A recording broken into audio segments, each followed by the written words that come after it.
riesgos de deserción de estudiantes de educación superior.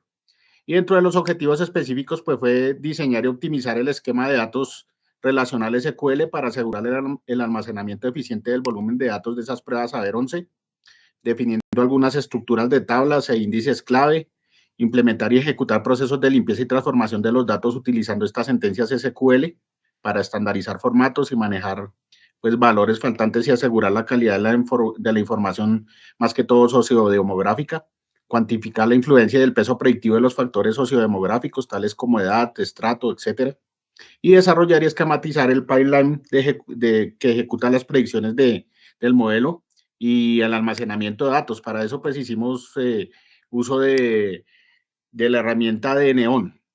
Entonces, en la preparación de los datos, nosotros estructuramos en forma relacional los datos mediante una estructura de SQL y se empleó como herramienta del espacio de NeonTech para hacer la organización general de la información. La base de datos en general cuenta con aproximadamente 504.871 registros únicos en filas y 18 columnas. Pues digamos que, como se había definido, pues no es una mega base de datos, pero para nosotros fue suficiente para explorar estas herramientas. Entonces, ese es, digamos, como la parte inicial. Ya a continuación, pues continúa mi compañera Adriana. Bueno, profe, para la limpieza de los datos, seleccionamos las variables más relevantes para determinar el riesgo de puntaje bajo en los estudiantes. Se renombraron algunas de estas variables para tener un mayor entendimiento para el proyecto.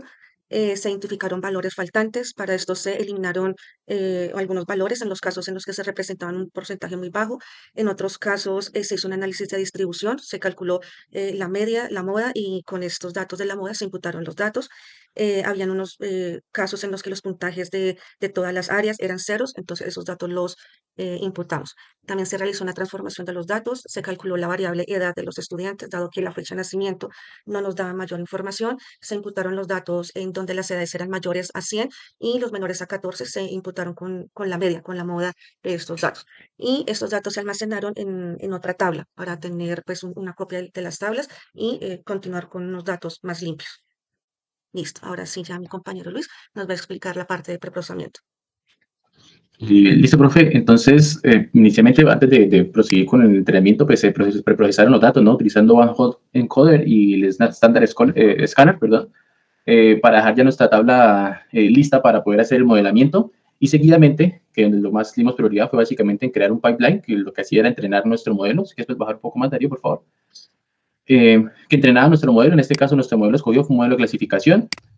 Los parámetros escogidos, los hiperparámetros fueron, digamos, escogidos por defecto, ya que en este caso, pues el objetivo era, sobre todo, darle prioridad al manejo de los datos. Y se definieron dos funciones. Esta primera función que se llama Pipeline Tree, que lo que hace es acceder a la base de datos dependiendo de la consulta que nosotros hagamos. Entonces, por ejemplo, si yo quiero tener, por ejemplo, un modelo de clasificación, por ejemplo, para los estudiantes residentes en el departamento de Santander o residentes en otro departamento, entonces lo que hace esta función es justamente consultar a la base de datos, llamar esos datos que corresponden a este departamento y entrenar un modelo a partir de esos datos.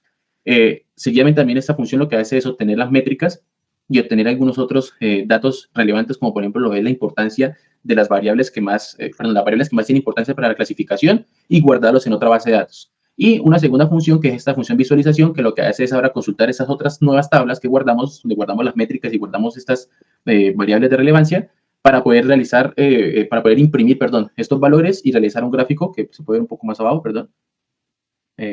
Un poco más abajo, Darío, por favor. Entonces aquí, por ejemplo, aquí en esta parte, entonces, por ejemplo, es donde se denomina y se hace el entrenamiento de los datos. Y luego, si yo llamo, por ejemplo, digamos Santander, entonces lo que hace es que me llama esas variables obtenidas y me las grafica.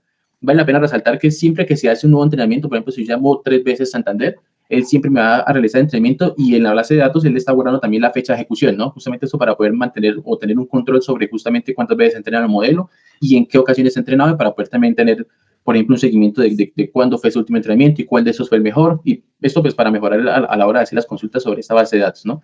Como conclusión, simplemente mencionar que el desarrollo de este script fue con el objetivo de en un futuro, por ejemplo, trabajar con bases de datos de mayor volumen, ¿no?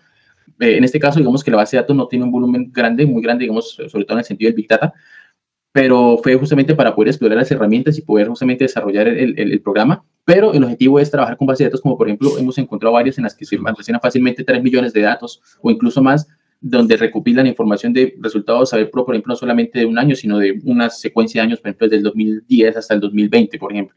Entonces, el objetivo final y la conclusión final sería eso.